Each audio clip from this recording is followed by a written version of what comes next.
Hello and welcome back to my channel. For those who don't know me, I'm Katie, and some might say that I have a degree in psychology. My personal special interest area is social psychology. My personal special interest area of that personal special interest area is romantic relationship psychology. So in my 4 and a bit years studying psychology, I feel like I've learned many things about dating. Some have been very interesting.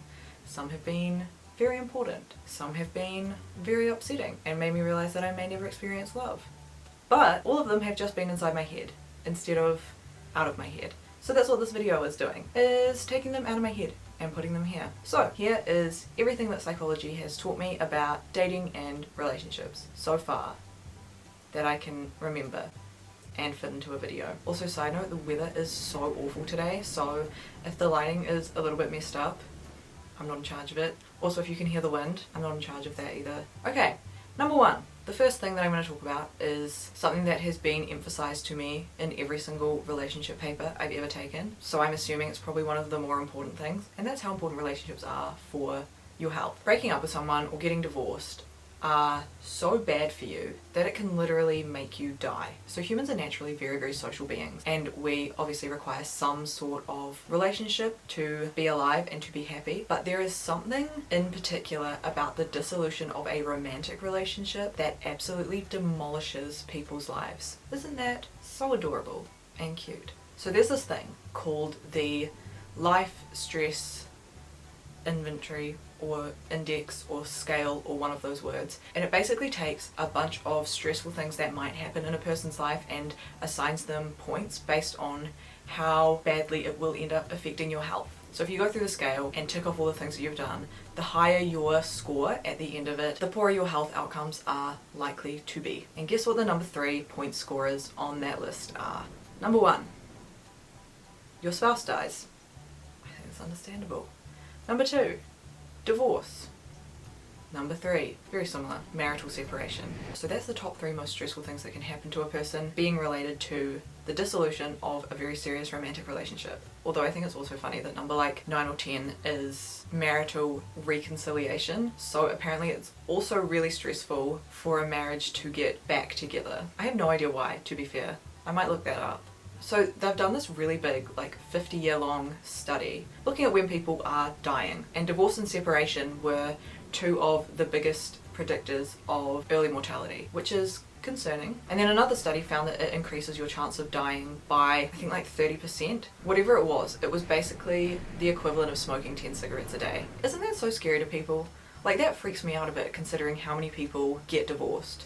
Like, I feel it in my heart that I have the vibes of someone who is probably going to get divorced at least once, probably twice in my life. So I'm not a mathematician, but I think that increases my chance of dying an early death by like 60%. So this freaks me out personally a little bit. I'm not 100% sure what all of the reasons are that relationship dissolution is so stressful, but I can list a few of the reasons that I remember. I know for one thing, there was definitely the financial burden of separating. Like, you've generally got all of your assets combined with this person, and suddenly you don't. You're a one income person now, which is harder, obviously. Then also, you're usually losing other important relationships in your life, like your family-in-law, maybe some friends that have felt the need to choose sides when your relationship has ended. And like I said before, if we don't have relationships, we don't do well, so losing relationships is, I imagine, going to be really, really bad for you. Then there's obviously the stuff like the loss of comfort and security and having someone to rely on. Plus, I think one thing that doesn't get talked about as much is that your marriage or relationship can become such an integral part of who you are as a person and your whole identity.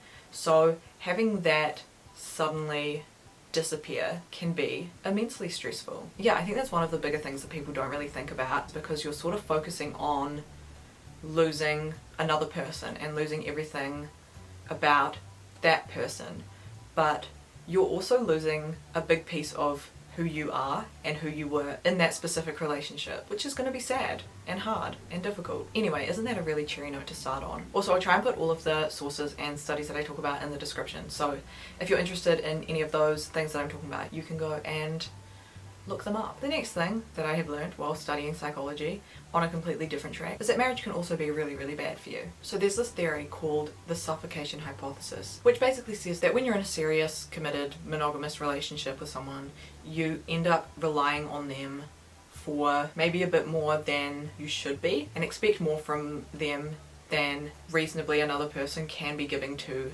you. And this ends up being really bad for both of you. Actually, I think this might be part of the justification for why divorce has such a negative effect, is that you've gotten so used to relying on this person for so many of your needs. Like, thinking of Mr. Maslow's pyramid hierarchy of needs thing, you obviously have all of the basic shelter, security, food kind of stuff that you would be sharing responsibility with another person. But then also, I can't remember what else is really in the pyramid, to be honest, but there's the top, which is all of your self-esteem and self-actualization kind of needs. A lot of the time we fall into this habit of kind of getting those needs met by our romantic partner, as opposed to when you're single and you might be meeting those needs for yourself or getting them met through a variety of different friends and family members. Obviously, when you are in a relationship, you can and should still be relying on these other people in your life to help meet these needs, but a lot of the time that doesn't really happen because it's so much easier to just have these needs met by the person who is already literally right there inside your house with you all of the time. I think it's quite exhausting to be trying to meet all of these needs for another person, no matter how much you love them. It can just be so much pressure. Also, I feel like I don't even need to mention the gender difference in who ends up doing a little bit more of the relationship health heavy lifting in most relationships. So this kind of pressure is suffocating during the relationship, and then when the relationship ends and you've been relying on this person for so many things, it's like your entire structural bones fall out from under you and you fall onto the ground.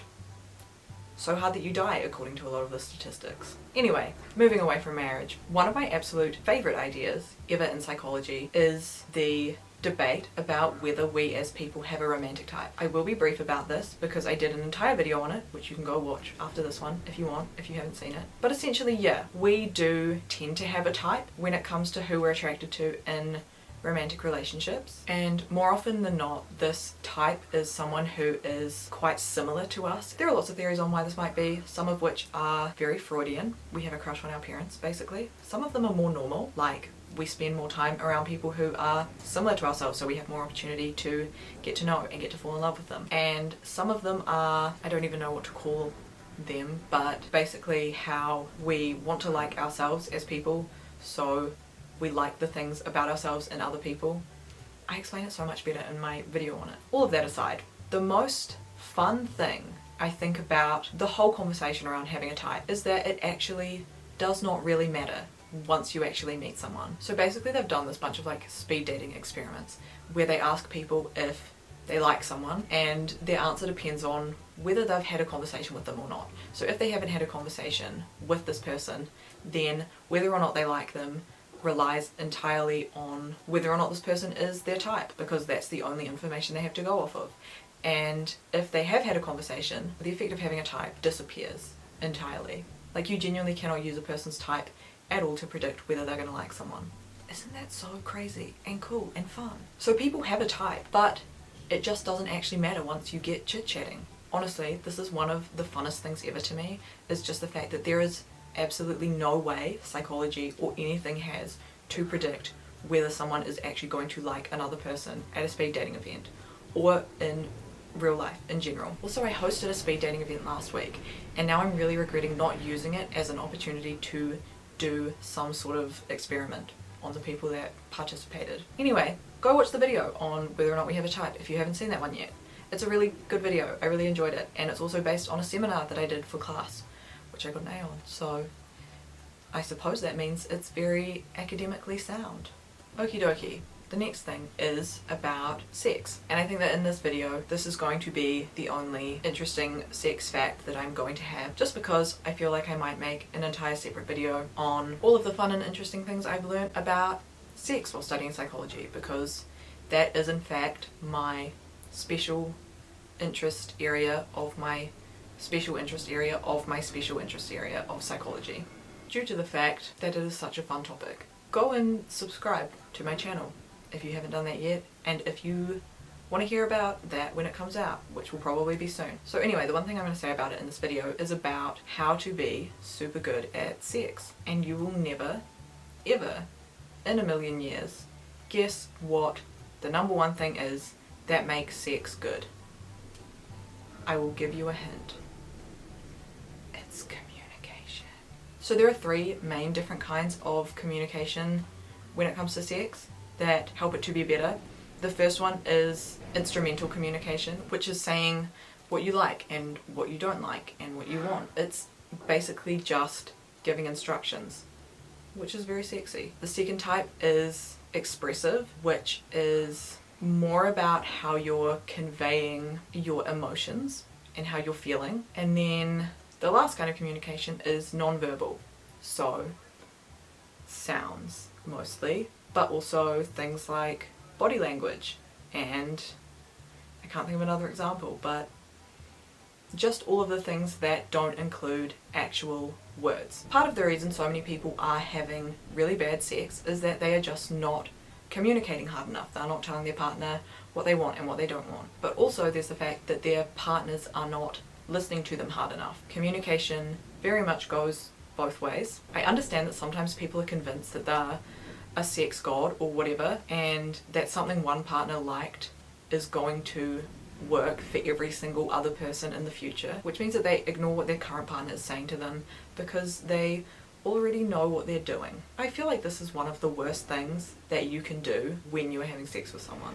It is just so silly. My personal advice, which I don't think is really based on actually any study that I've read, this is just from me to you, please don't go into sex with a new partner with a bunch of assumptions based on your past experiences, because everyone is literally going to be different, and if you have all these assumptions and feel like you know what you're doing already, you're going to be a lot less open to listening and responding to what this person is saying to you. Just treat it like a blank slate. Okay, I'm going to talk about one more thing in this video. I have a list of things I wanted to talk about, and it is unfortunately very, very long, so I'm not going to be able to cover it all here. I suppose I'm going to have to make a part 2, just because I really want to talk about attachment stuff, which is obviously a huge part of relationship psych, and then also like people who believe in soulmates, I want to talk about that.